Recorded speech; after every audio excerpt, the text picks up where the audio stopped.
নমস্কার বন্ধুরা, কেমন আছেন সবাই? আমি সায়ন ভট্টাচার্য আবার ফিরে এসেছি একটি মিনি ব্লগ নিয়ে। আজ আমি আপনাদের জানাবো মেদিনীপুর শহরের একমাত্র জগন্নাথ মন্দিরের ইতিহাস। এই মন্দিরটি মেদিনীপুরের তাম্বলী সম্প্রদায়ের জমিদার শ্রী জন্মেঞ্জয় মল্লিক দ্বারা প্রতিষ্ঠিত।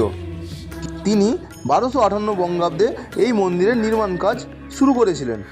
মন্দির নির্মাণ কাজ শেষ হয়েছিল 1262 বঙ্গাব্দে। কথিত আছে জমিদার শ্রী জন্মেঞ্জয় মল্লিক প্রভুর স্বপ্নাদেশ পেয়েছিলেন ও কাঁসাই নদীতে নিম কাঠ ভেসেছিল, যা দিয়ে পরে বিগ্রহ বানানো হয়েছিল। আগে তাম্বুলি সমাজ এই মন্দিরের দেখাশোনা করলেও বর্তমানে এই মন্দিরের সম্পূর্ণ দায়িত্বে রয়েছে জগন্নাথ মন্দির সংস্কার কমিটি এবং নববীর অ্যাথলেটিক ক্লাব। বর্তমানে প্রভুর মাসির বাড়ি অর্থাৎ গুন্ডিচা মন্দির নতুন বাজারে হলেও আগে চিড়িমাস্তার নন্দীবাড়ি, মল্লিক চকের মল্লিক বাড়ি এবং বল্লভপুর হরিসিনেমার চকের মিত্র বাড়িতে ছিল।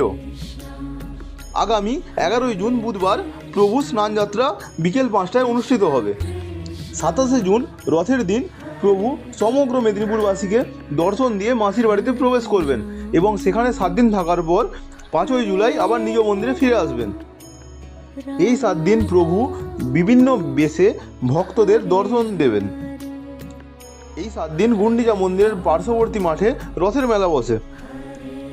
রাজবেশের দিন লক্ষ্মী দেবী গুন্ডিচা মন্দিরে প্রভুর সাথে কলহ করতে যান। তার রথের সামনে সরষা পুড়িয়ে নিজ মন্দিরে আবার লক্ষ্মী দেবী ফিরে আসেন। ভিডিও ভালো লাগলে লাইক, কমেন্ট, শেয়ার করতে ভুলবেন না। কমেন্টে লিখবেন জয় জগন্নাথ। ধন্যবাদ।